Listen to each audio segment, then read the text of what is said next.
এবার আসেন, যাদের অন্তরের মাঝে বিদ্বেষ আছে, অন্যের প্রতি বিদ্বেষ, ঘৃণা, আল্লাহ তাদেরকেও ক্ষমা করবে না। এখন হিংসা বাংলাদেশের হুজুরদের ভিতরে সবচেয়ে, যেটা আমার স্টাডি আর কি। হুজুর আমার মাফ করে দিয়ে, আমিও তো একজন হুজুর, দেখি আর কি, এই হুজুর এই হুজুরে সহ্য করে না, এই ফির ওই ফিরে সহ্য করে না, অমুক হুজুরের ওয়াজে কেন গেছ, মাদ্রাসার নাম কাটটা দেয় এমন মাদ্রাসা। হুজুরের টুপি দেখা কয়, ও লম্বা টুপি, এ হুজুর আমাদের হুজুর না।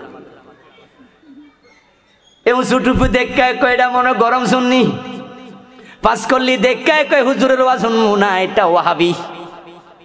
জামার কলার দেখা কয় বুঝছি এটা সসিনাপন্থী না, কারণ সসিনার মুরিদ হইলে গুন্ডিওয়ালা জামা হইতো, তাহলে বোঝা গেল এটা আমরা দলের না।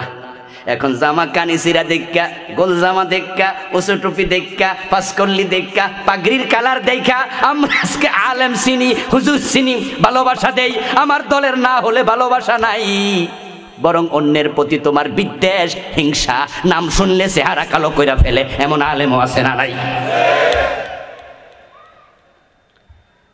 কালকা দুপুরে এক কওমি মাদ্রাসা আমার ছিল, আলোচনা ছিল, হোসেনপুর, কিশোরগঞ্জ।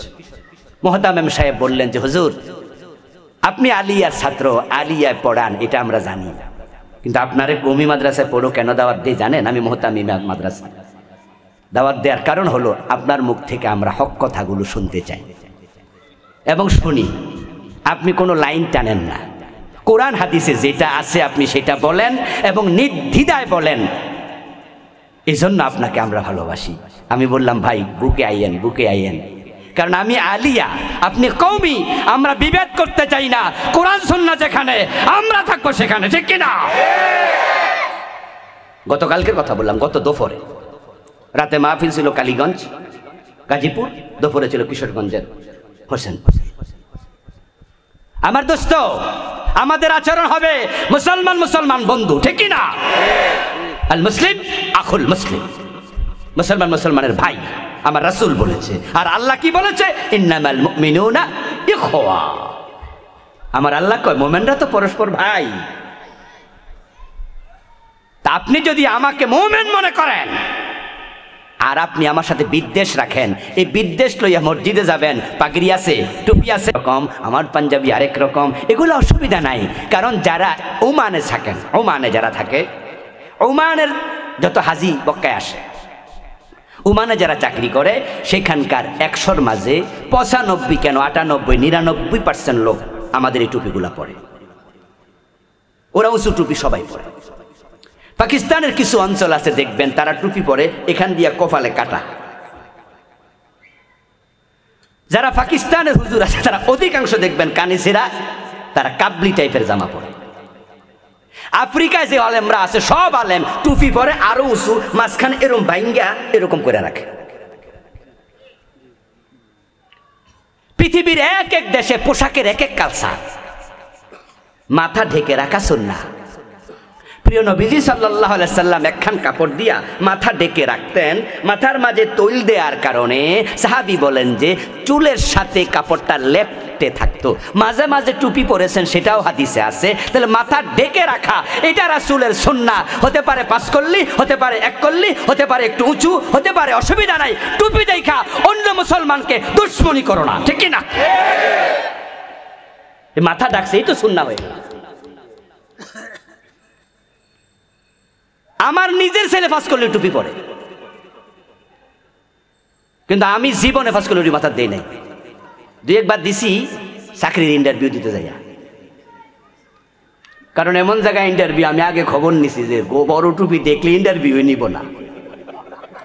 জুমা পড়াইতে ঢাকা শহরে চাকরি নিছি নতুন, তখন এই সরকারি বেতন যা পাই 4300 টাকা স্কেল ছিল তখন লেকচারারের।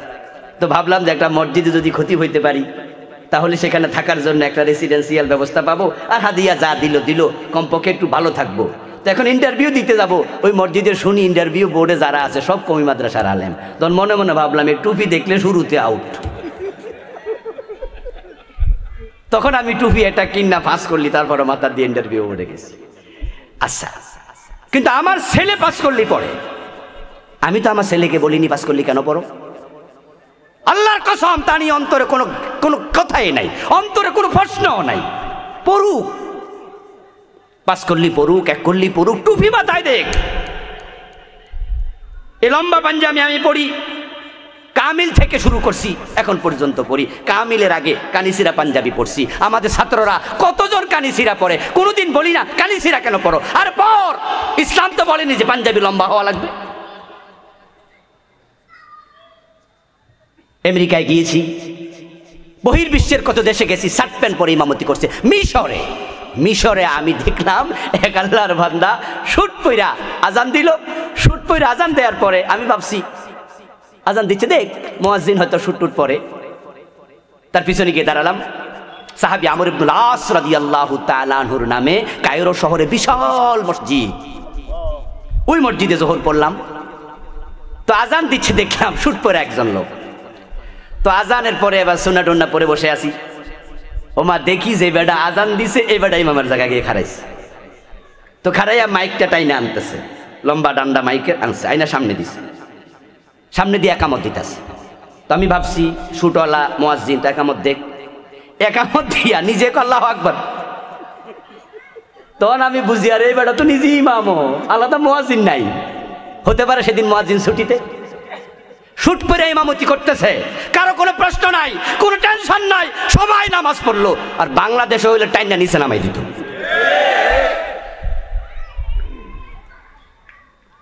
এই দেশের লোকেরা ঘৃণা অন্তরে লালন করে এত জঘন্য।